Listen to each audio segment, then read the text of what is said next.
I lived it the first time. But the second time, when you are the parent of a child and you have told that child, yes, you can hang out with Michael Jackson. Something's wrong with you anyway. And as a parent, you had already heard all the stuff that had happened the first time. That makes me go, wait a minute now. Yeah, and then you're immediately going to sue right afterwards. You do what you put your child in the lion's den, and it doesn't get bitten. Mm-hmm. You got lucky. But this child got put in the lion's den. Mm-hmm. I believe the child was bitten. Mm-hmm. I don't think the parents gave a shit. I think that they saw money making. They saw dollar signs, and that's why they did it. I believe all these parents saw dollar signs. And that's exactly. The reason they did it. Exactly. I also believe that maybe he may have done it. I don't know. We'll never know. But as a grown ass man, again, he shouldn't be saying dumb shit like on the Oprah Winfrey interview. Bless his heart, child. He told that woman, "I like to sleep with young boys. It's fun," or something, something to that effect. I remember that. And all that. I remember that. But I don't ever think that it was. I think that it was more on the lines of the fact that. Well, he didn't say young boys. He said children. I think it was more on the lines of the fact that he himself viewed himself as a child, and he never thought. I don't think he ever touched these children inappropriately. I don't think he ever did any of the stuff I think he did. To at least one. I think he did. I think he was drunk and curious, and the kids were drunk. But I don't think he ever did any of that stuff. I just think that he was a grown man with a Peter Pan complex. You don't think he ever gave any of those children what he called Jesus juice? No. First of all, he was a Jehovah's Witness, so nobody drank. Well, no. You know what? Nobody drank, but you know what? He could have not been a Jehovah's Witness. Oh, girl, it would be so easy not to be a Jehovah's Witness. It would be. You know how hard it is to be a Jehovah's Witness, girl? It's hard. It's hard. It ain't easy. I feel sorry for these people who belong to this cult. I do. But he was very into his faith, so I don't honestly believe that he drank Jesus juice. I don't even think he even knew what Jesus juice was. Jesus juice is wine. Yes, we all know that. Nobody knows that until now because that's the first time anybody's ever called it that. And of course, I'm kidding. But I don't think he ever believed. I don't know. I don't think he ever drank. He was okay. Here's something I am sure of. I knew he took a lot of pills. I don't know if he did the deed or not, but here's something I am sure of. If I ever heard that my next door neighbor was fucking little boys or little girls or anything like that, or anyone that I had an opportunity to be around was fucking little boys and little girls, I wouldn't be around them, and I damn sure wouldn't let my kids around them. Yeah, exactly. And I think, if anything, those parents should be held responsible for their negligence if they did literally give their children because even though he was knowing his past record, even though he was found not guilty, not once but twice, he was found. Matter. He was. You don't. If I'm the parent of a child, and there's a shred of doubt. I'm like, well, if you want to meet Michael Jackson, I'm going to be there 24 hours a day to make sure everything's all right. That's what I'm going to do. Man, there's no spending the night. There's no spending the night. And there's you can't ride the roller coaster with that motherfucker by yourself. I can say that. Or the Scrambler, girl. God forbid the Scrambler. Mr. Jackson said it was okay for him to spend the night, but guess what? You're sleeping in my room with me. You're going to be in the room with me. Yes. I will be observing everything that goes on. And that is what's going to happen. But these parents didn't do that. They just willy-nilly took advantage. They got paid. That's all they wanted. And for those kids, I actually feel bad because your parents are literally willing to do anything for money at your expense. There you go. See? That's at your expense. At your damn expense. And those children will grow up screwed up for the rest of their life. Oh, they're already grown. Yeah, they're grown. And they know that their parents literally would do anything. But I wonder... for $1. There are... Those settlements were in the kids' names. And the parents couldn't touch them. The judge did that because if they were being shiesty, as they say in the hood... See, I can speak the hood language. Shiesty. Wouldn't that be cultural appropriation? Girl, did I just appropriate somebody's culture? You did. So did you get paid for it? I feel just like motherfucking Justin Timberlake. Did you get paid for it? No, I did not. So, no. And we need to talk about this cultural appropriation bullshit. it has gone a little too far. And it doesn't... From my point of view, where is the solution to that?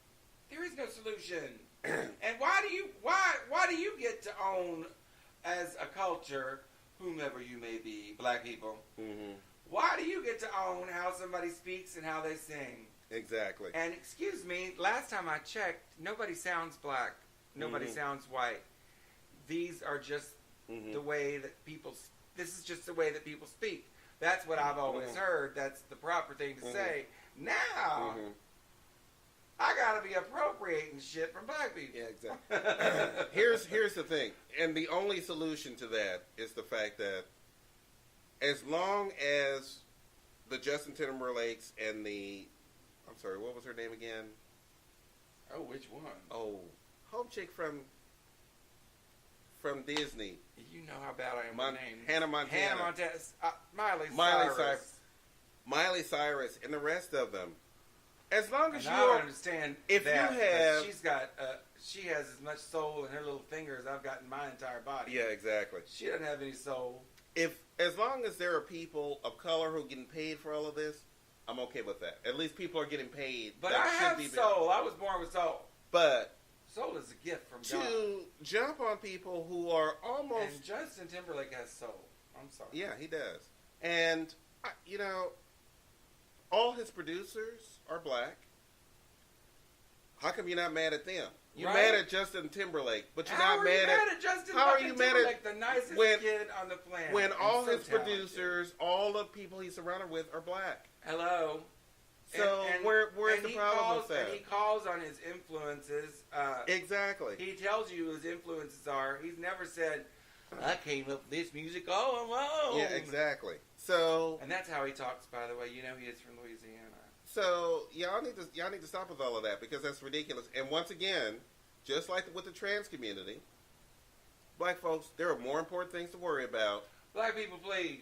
There are more important things to worry about than whether or not someone wants to wear their pants baggy, their hat backwards, and listen to rap music. I'm sorry. There's more important things to that. Thank you. I love the fact that we've had influence on that, and that's great.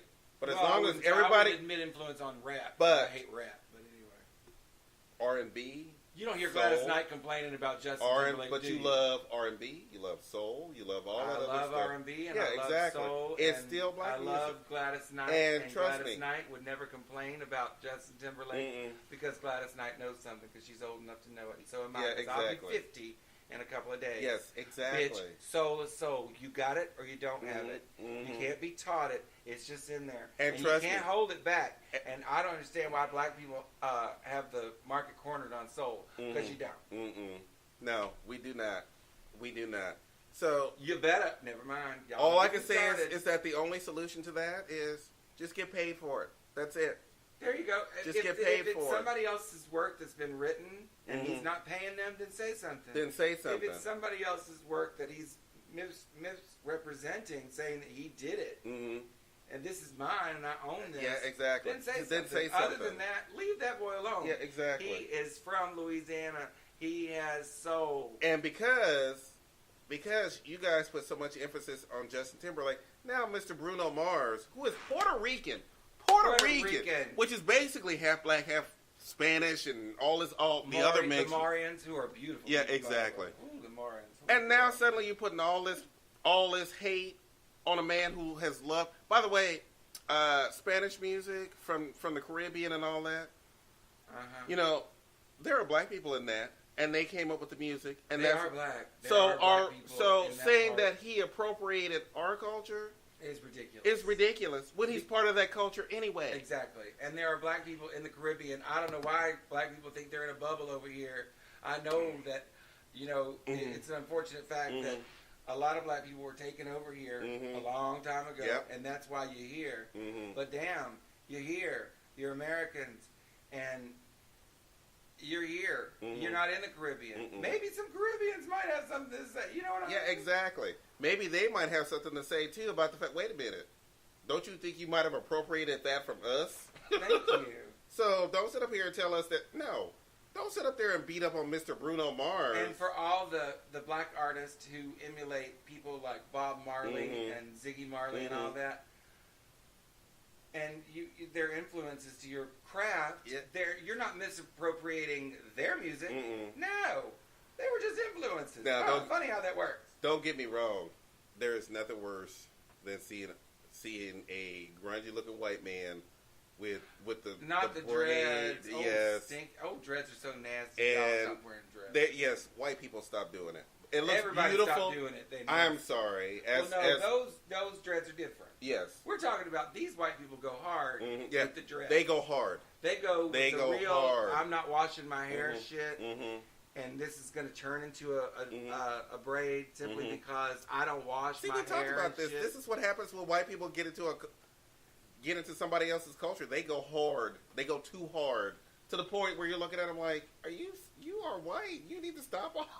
What are you doing? We appreciate that you love our culture, but you need to tone it. You are not. That's not. But see, that's not even black culture. That's American culture. Yeah. That's not black American culture. That's African culture. That's any culture that look. It's any culture that doesn't have a damn brush. That's why you. Dreads were a necessity, bitch. Yeah, exactly. Because you couldn't cut your damn hair. Yeah, exactly. And you couldn't do anything with your hair. So you made it into dreads. Yeah, exactly. Dreads were a necessity. And you made it look beautiful, and that's you tried. You made it look beautiful. White people have a lot of trouble with that. A lot of trouble. But the thing is that calm down on all that shit. Yeah. Everybody's so sensitive about everything. Which, when we first started doing this show, we realized that we were going to be doing comedy, but we were also going to be doing a lot of reading. And a lot of reading sometimes is not going to be pretty. Y'all just keep making us read. Why do you keep making? But y'all make it so easy. Y'all just make it so easy. Everybody is a fucking victim. But nobody is a fighter. Everybody's a victim. Exactly. And see, you just reminded me, I better not say it, but I'm going to say it anyway. I just imagined Harvey Weinstein standing in that doorway waggling his dick. You know what I would have said? I would have laughed and said, bitch, put that ugly dick away. Don't nobody want you. Exactly. And that would have shut that down. Yeah, exactly. I know a lot of these women felt powerless, and I feel bad about that. I really do. I'm serious. That's some bullshit. But come on. If you felt powerless... If you felt powerless enough that you decided to put your legs up in the air, no. Well, no, that never happened. They just got through the door, and this motherfucker pulls his pants out. I mean, he pulls his robe open. But you know what? Here's the thing. My mama would have laughed her ass off. Exactly. And she would have said, I don't know what you're planning to do with that, but you ain't sleeping with me. And I'm not taking this movie role. Exactly. There ain't enough money in the world, motherfucker. Exactly. I have a husband at home. Fuck you. You shut that shit down. Yes. You shut it down. You shut it down. You don't just whine about it. You don't just start movements about it. You shut it down. Joe, we're treading on thin ice. We are treading on thin. But these women are mad. But I'm not just talking. These girls are on fire. I'm not just talking about women. We have talked about everybody, and I want everybody to understand something. You change the institution. That's right. I agree. You work to change the institution, and when you change the institution, everything happens from that and point. So everything, and so right now they're working on changing the institution. Ooh, but don't get me started. I'm telling you, some of these girls went down this road knowing exactly they got the And I said it before. I'll say it again. They got the flip switched on them. They thought they were coming, and they were going to be in control because they're beautiful and they're gorgeous, and I own everything because who runs the world? Girls. Guess what, bitch? Not tonight. Not in this hotel room. No, it is not. And I'm sorry. He didn't rape you. He just showed you that dick, and girl, that's rape enough for me. That's exactly. That's enough rape right there. I wouldn't want to see it. To say nope. I have to see that for the rest of my life. Fuck you. Not doing this movie. I guess I have to start my career from the bottom and start all over again. But guess what? It's not just the Harvey Weinsteins. It's the C.K. Lewis's. It's the rest of them. Oh, Louis C.K. When I'm you sorry, knew you were gonna have to watch Louis C.K. when I have out. heard, and we only have a few short seconds, so I'm going to throw Louis this C.K. in here. It's hard to love him though, because you know. When I've heard women go that they He's bad. stopped their comedy career because they looked at his little freckle penis, bitch,